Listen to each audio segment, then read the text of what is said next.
مساء الفل عليكم، ازيكم حبايب قلبي؟ عاملين ايه؟ يا رب تكونوا بخير، وحشتوني قوي قوي. خلاص يا جماعه، ايام بسيطه بتبسلنا عن شهر رمضان، شهر الخير، شهر البركه. اللهم بلغنا رمضان يا رب واحنا سالمين غانمين يا رب. بصوا بقى يا جماعه، انا كده بقالي كام يوم بحاول ان انا ادخل وجبات جديده واعمل منيو كده لرمضان. 30 صنف في 30 يوم، وباذن الله كل يوم هعمل لكم صنف جديد بوصفه جديده بقى يا جماعه، حاجه غير روتينيه. لان انا مش بحب الروتين، بحب ان أنا انوع واجدد.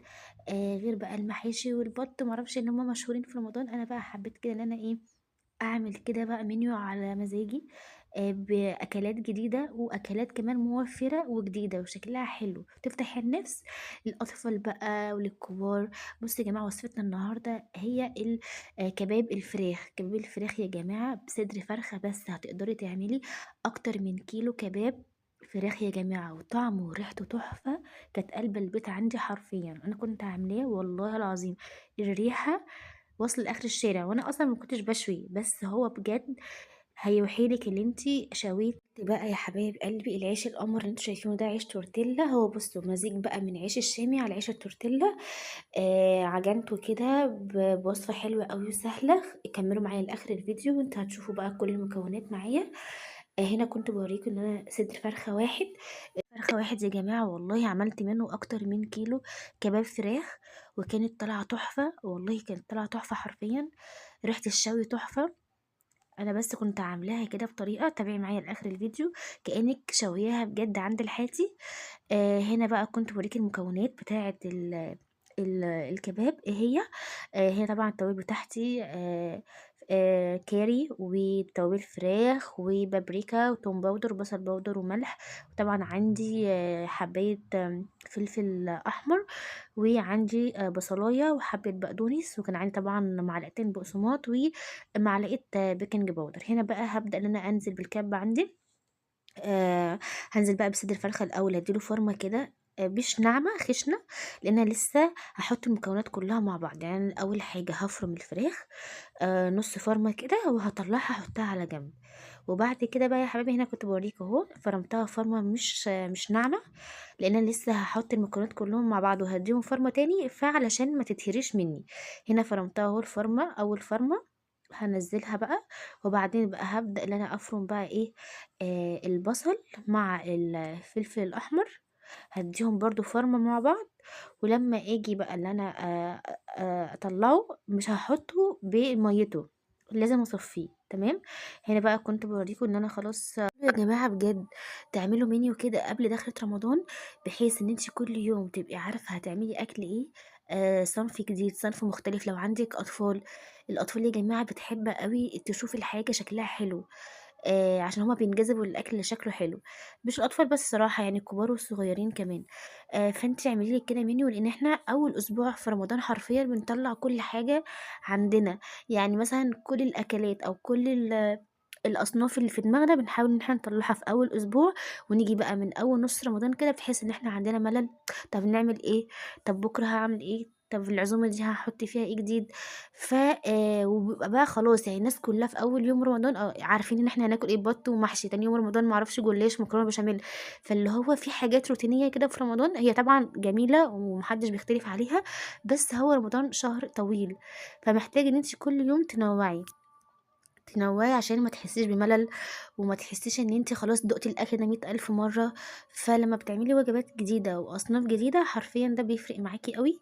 وخصوصا بقى مثلا لو عندك عزومة حماتك، مثلا صحابك، فانت حاولي مثلا تحط لهم كذا صنف، وصنف مثلا جديد في النص، صنف مثلا هم مجربوش قبل كده. صدقيني ده هيلفت قوي الانتباه على السفرة، وبجد كل هيسألك طب انت عملتيه ازاي.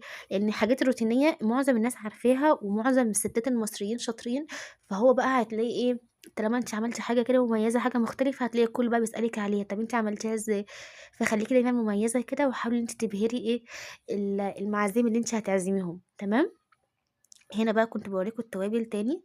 آه توابل فراخ وفلفل واسمه ايه ده، بابريكا وتوم باودر وبصل باودر هنا برضو شويه بقدونس زي ما قلت لكم. هبدا بقى ان انا اخلط المكونات دي كلها مع بعض، وهحط عليهم معلقتين بقسماط اهو. تمام. وهانزل عليهم برضه بمعلقة بيكنج باودر علشان تدّي كده للفراخ اللي هي يعني إيه، ما تبقاش مكتومة، تبقى كده منفوخة وحلوة ومن جوّه كده juicy وطرية. تمام. هنا بقى مكّست كلّه مع بعض المكونات زي ما قُلت لكم، والفراخ اللي أنا كنت ضارباها في الأول كانت برضه خشنة. هنا بقى هاحط كلّه مع بعض وهادّي له بقى آخر ضربة في الكبة وتبقى ناعمة معايا كده علشان أصبّعها. تمام. يا حبايبي كنت باحاول إن أنا أمكِّس كده كل المكونات مع بعض، التوابل مع البقسماط مع البيكنج باودر مع صدر الفرخة اللي كان معايا. باحاول بقى إن أنا أمكِّسهم في بعض عشان لمّا آجي أحطهم في الكبة يبقوا إيه، يعني يتفرموا على طول، ويبقوا كلّهم كده يعني ممزوجين في بعض. تمام. برضه يا جماعة لو عايزين إن أنا أعمل لكم فيديو عن تفريزات رمضان، هاعمل لكم الفيديو دوّة. هيوفّر معاكم جامد في الوقت بقى وفي المجهود. في رمضان طبعًا بنبقى صايمين ونبقى طبعًا تعبانين، فإحنا نبقى عايزين أكلات اللي هي بقى إيه، نطلّع من الفريزر على طول على الإيه، على التسوية. فأنا صراحة كنت باعمل كده، يعني أنا بقى لي كام يوم كده باجيب حاجات وأفرّزها وأتبّلها بالتتبيلة بتاعتها بكل حاجة وأحطها في الفريزر. صراحة بقى يا جماعة والله العظيم بتوفّر معايا وقت ومجهود، كمان عشان أنا معايا بيبي فبابقى عايزة حاجة زي ما قُلت لكم سريعة ومنجزة تبقى متبّلة طبعًا مع الصيام. فصدقيني أنتِ رتّبي حاجاتِك قبل رمضان، رتّبي مثلًا أولوياتِك، هاتي الحاجات فرّزيها، العصير فرّزيه، الطماطم اعمليها صلصة، الحاجات اللي محتاجة تتّبل بقى كل أنواع الفراخ مثلًا، وراك، بانيه، شيش، آمم كل بقى الحاجات كل أصناف الفراخ كده تبّليها عندِك، وبرضه اللحمة على اللحمة المفرومة، البرجر، الكفتة، الحاجات دي كلّها لمّا بتكوني متبّلاها وحاطاها في الفريزر على إن أنتِ تطلّعيها على طول على الأكل، صدقيني والله مش هتحسّي باليوم وهتبقي مرتاحة. هيبقى عندِك وقت إن أنتِ يعني تعملي فيه كل حاجة، حتى لو معاكِ بيبي صغير هيبقى معاكِ وقت برضه طويل. بس هنا بقى كنت باورّيكم إن أنا خلاص هنا باورّيكم بُصّوا إزاي كانت ناعمة وجميلة بعد ما فرمتها المكونات كلّها مع بعضها. أسيبها بقى ترتاح شوية، أحطها في التلاجة كده ساعة والّا حاجة ترتاح وبعدين بقى هاصبّعها.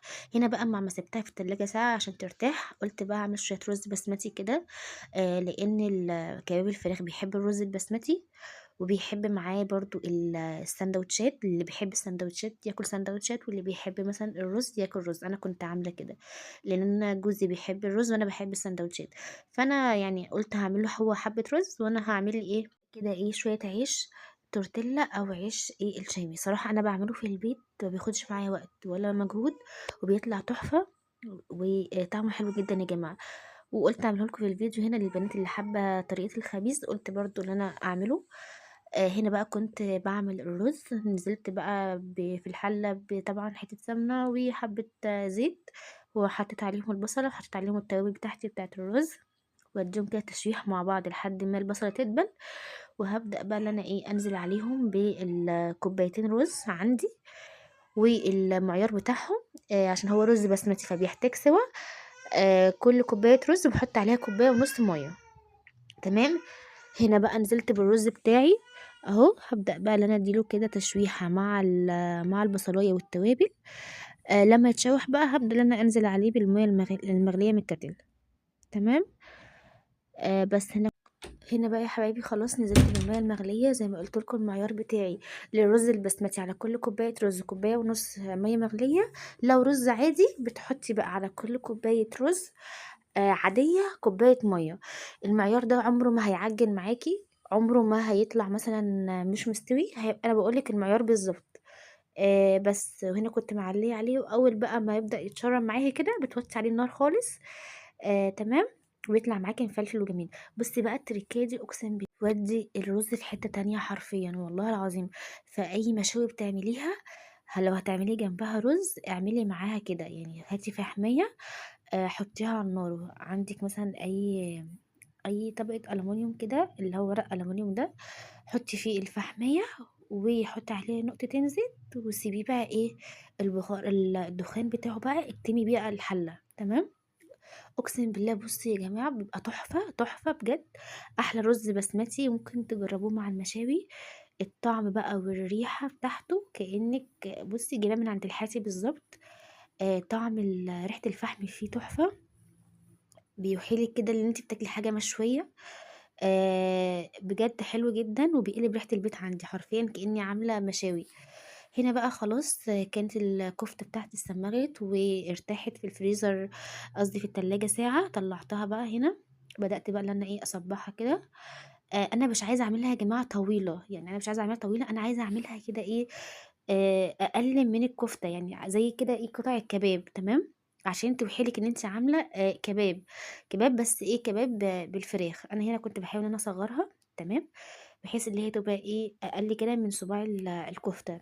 هنا بقى كنت باورّيكم إزاي بتتعمل. لو عندِك بقى السيخ اللي هو بتاع الكفتة ده بيبقى جاي في البوتاجاز يعني، بتطلّعيه وبتعملي بقى عشان إيه، تعملي فراغ من جوّه كده بحيث إن هي تبقى juicy ومفرّغة كده من جوّه طعمها تحفة. بس هنا بقى إيه، الكمية بتاعتي ما شاء الله طلعت يعني مثلًا بتاع 20 صباع والّا حاجة. بس أقسم بالله جميلة، جميلة، جرّبوها يا بنات على ضمانتي، ممكن تعمليها في رمضان على السفرة بجد هتشرّفِك، والكل هيسألِك أنتِ عاملاها إزاي. مع بقى شوية الرز البسمتي اللي قُلت لِك عليهم، واخبزي بقى معاهم كمان كده العيش، والله العظيم بُصّي تحفة. هنا بقى كنت باورّيكم إزاي عملت العيش التورتيلا أو الشامي.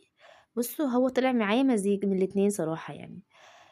هنا بقى كان عندي كوباية حليب دافية، أو لو عندِك ما عندكيش حليب حطي كوباية مَيّة دافية عادي، حطيت عليهم ظرف خميرة، ونزلت عليهم معلقتين سكر صغيرين، ونُص معلقة ملح، ونقطتين زيت، تمام. هنا بقى المكونات السايلة، وبعدين بتدّيهم كده يعني تمكّسيهم مع بعض تقليبة كده حلوة.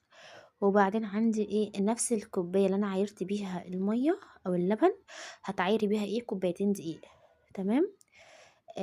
بس هنا بقى كان عندي الدقيق كنت أنا ناخلاه ومحضّراه يعني. هنا كنت بامكّس بقى المكونات السايلة عندي، وهانزل عليهم زي ما قُلت لكم بالدقيق، وابدأ بقى اللي أنا إيه أعجن.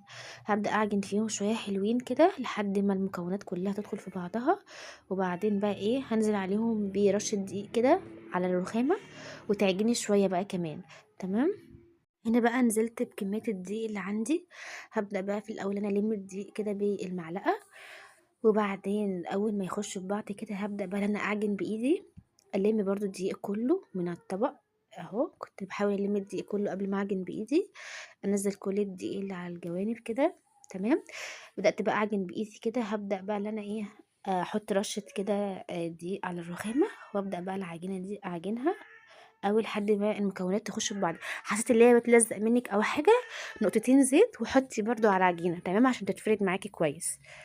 هنا بقى كنت باحاول إن أنا أعجنها أهو كذا مرّة كده، بحيث اللي هي بقى إيه، حاولي بقى في أي عجين تعجنيه كتير، يعني مثلًا إيه، عجين البيتزا، العجينة ديّة بتاعة العيش، بتحتاجي اللي هي مثلًا تتعجن شوية حلوين كده بتاع 5 دقايق والّا حاجة، إن أنتِ تعجنيها، تمام، وتسيبيها بقى تتخمّر حلو.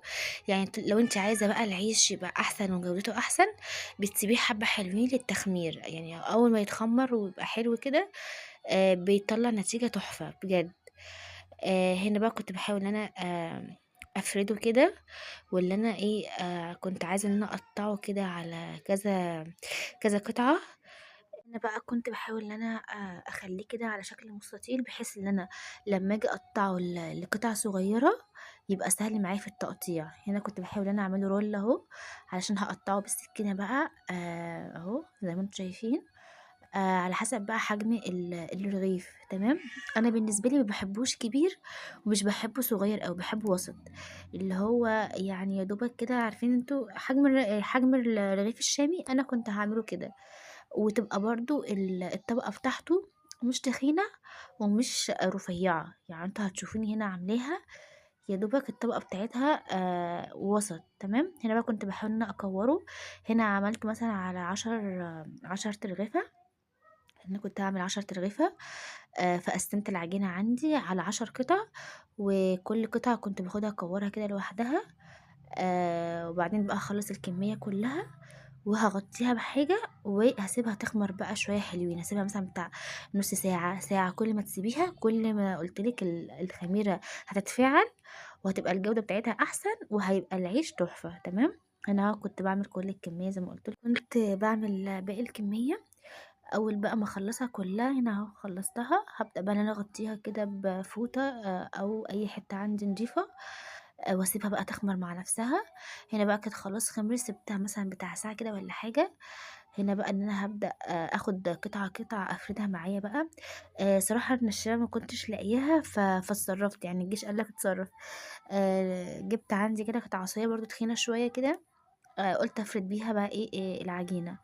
قعدت أفرد بقى هنا كده شوية حلوين، تمام، بحيث اللي هي ما يبقاش كبير ولا صغير، ويبقى الطبقة بتاعته ولا تخينة ولا رفيّعة، تمام. يعني هو مثلًا كده بدأ اللي هو يبقى وسط، هيبقى حلو أوي معايا. هنا كنت باشوفه بقى السمك بتاعه إيه، هاقعد إن أنا أفرد فيه شوية بالنشابة أهو. بس كده بقى تمام أوي عندي. هابدأ بقى أجيب لو عندِك بقى الطاسة اللي هي بتاعة الكريب، أي طاسة عندِك، طاسة بقى تكون نوعها حلو تيفال مثلًا، مش بتلزق، بحيث إن أنتِ لمّا تحطّي عليها العجينة ما تلزقش معاكِ، تكوني مسخّناها أوي، أوي، تسيبيها فترة كده سخنة. هنا كنت باورّيكم بقى خلاص إن أنا فردت هنا الرغيف بتاعي والسمك بتاعه حلو.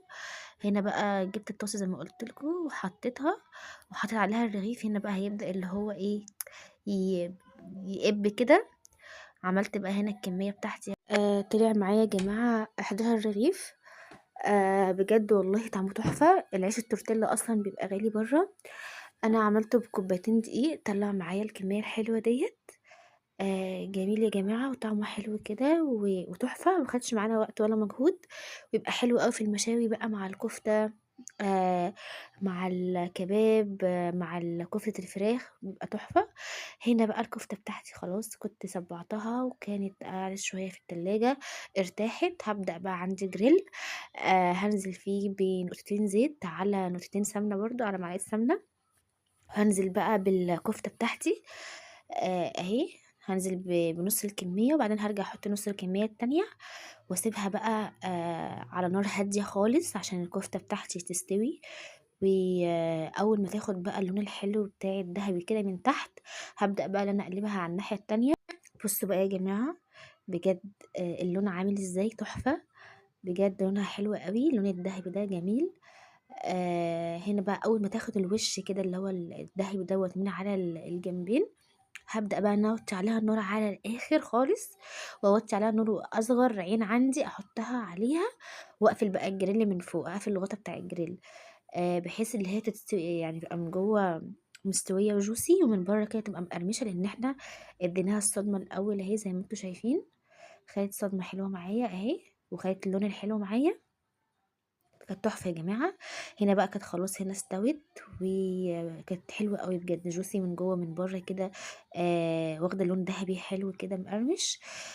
طبعًا كان عندي فحماية، زي ما عملت في الرز هاعمل برضه في الكفتة. صراحة أي حاجة عندي عايزة أدخّل فيها ريحة الشِوى أو المشاوي عمومًا، باحط الفحماية وباقفل عليها والله العظيم بتبقى تحفة كإنِّك جايباها من عند الحاتي بالضبط. هنا بقى كنت خلاص هابدأ إن أنا أرُص، حطيت عندي في الطبق رز بسمتي. هابدأ بقى إن أنا هنا إيه، أرُص نُص الكمية في الطبق دوّة بديكور معيّن، والنُص التاني برضه هاعمله بديكور معيّن، بحيث اللي هو يبقى في تنوُّع كده. هنا حطيت نُص الكمية زي ما أنتم شايفين أهو. عندِك بقى مثلًا فلفل ألوان، بصلاية قطّعيهم مع بعض، طماطماية برضه قطّعيها مع بعض مع شوية بقدونس، صدقيني الشكل بيفرق جدًا، والطعم برضه يعني الفلفل الألوان مع البصل، لمّا تحطّيهم بقى في الساندوتشات كده أقسم بالله تحفة بجد، بيبقى حلو أوي. هنا برضه كان عندي رُز حطيته في طبق وقلبته، وحطيت برضه كده جنبيه كام كفتة اللي هي الكباب. تمام. وهنا طبعًا قطّعت جنبها فلفل ألوان زي ما أنتم شايفين وبصل، وعملت بقى حبّة طحينة علشان اللي حابب ياكل بالعيش أهو. العيش كان جميل أوي يا جماعة بجد. هنا كنت باورّيكم العيش وكنت باورّيكم بقى لو عايزة أعمل ساندوتش. جِبت رغيف عندي أهو، تمام، زي العيش التورتيلا بتاع برّه بالضبط والله العظيم وأحسن كمان. خدت عندي بقى شوية الفلفل الألوان بقى مع البصلاية مع الطحينة بقى كده، وعملت ساندوتش والله العظيم كان، بُصّوا، أكتر من التحفة بشوية، لازم تجرّبوها بجد وصفة سهلة ولذيذة وجديدة، لو حطيتيها على السفرة بجد هتشرفك جدا في رمضان. سجلوها يا جماعة وحطوها في منيو رمضان ان شاء الله. وان شاء الله رمضان كريم عليكم، وان شاء الله رمضان السنة دي يبقى كله خير وبركة وسعادة. واشوفكم في فيديو جديد، ومع السلامة.